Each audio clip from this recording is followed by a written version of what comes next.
Board के लिए बहुत ही इंपोर्टेंट प्रश्न, जैसा कि आप देख रहे हैं अंडर रूट में x प्लस के 2x प्लस बराबर 1 वो हल करो।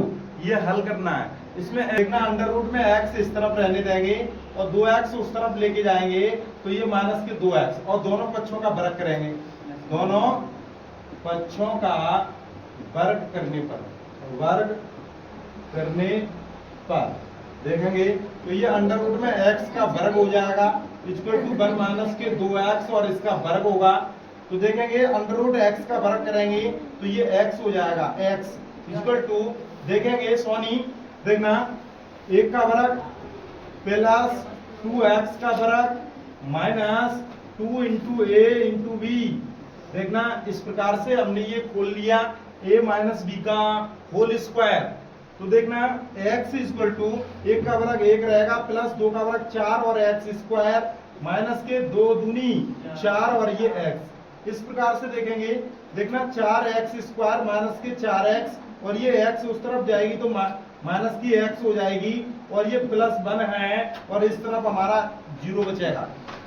देखेंगे देखना 4x स्क्वायर और ये 4x और 1x ये दोनों ऋण के हैं तो ये ऋण के 5x प्लस के 1 और ये 0 है इक्वल टू हमारा 0।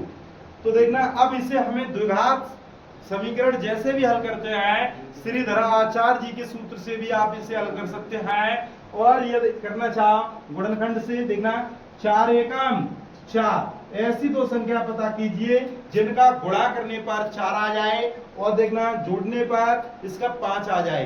तो देखना 4 एकम 4 तो ये हो जाएगा 4x स्क्वायर माइनस 4 एकम 4x प्लस के 1 इक्वल टू 0। इस प्रकार से देखेंगे देखना 4x स्क्वायर माइनस के देखना 4x माइनस के 1x और ये हो जाएगा प्लस के 1 इक्वल टू 0। इसमें से हम कॉमन लेंगे तो ये देखना यहाँ पे हमें 4x दिख रहा है तो ये x माइनस 1 इसका 1 कॉमन लेंगे तो ये हमारा बचेगा x और यहाँ से देखना माइनस कॉमन ले लिया तो ये हमारा देखना कहीं ना कहीं माइनस बचेगा माइनस का 1 इक्वल टू 0। और ये जो कोष्टक है देखना अभिषेक ये जो कोष्टक है ये हम कॉमन लेंगे तो ये x माइनस 1 और देखना ये बचेगा हमारा 4x माइनस के 1 इक्वल टू 0। तो देखना x minus 1 equal to 0 x बराबर ये 1। इस प्रकार से x का मान हमने ज्ञात कर ही लिया है। देखना और इसी प्रकार से यदि हम देखना 4x minus 1 equal to 0 4x equal to 1 x बराबर 1/4। तो इस प्रकार से देखना ये हमने मान ज्ञात कर लिए हैं। यदि आप इन मानों को इसमें प्रतिस्थापित करेंगे यदि ये बराबर निकलता है तो ये हमारी बिल्कुल सत्यता की जांच हो जाएगी।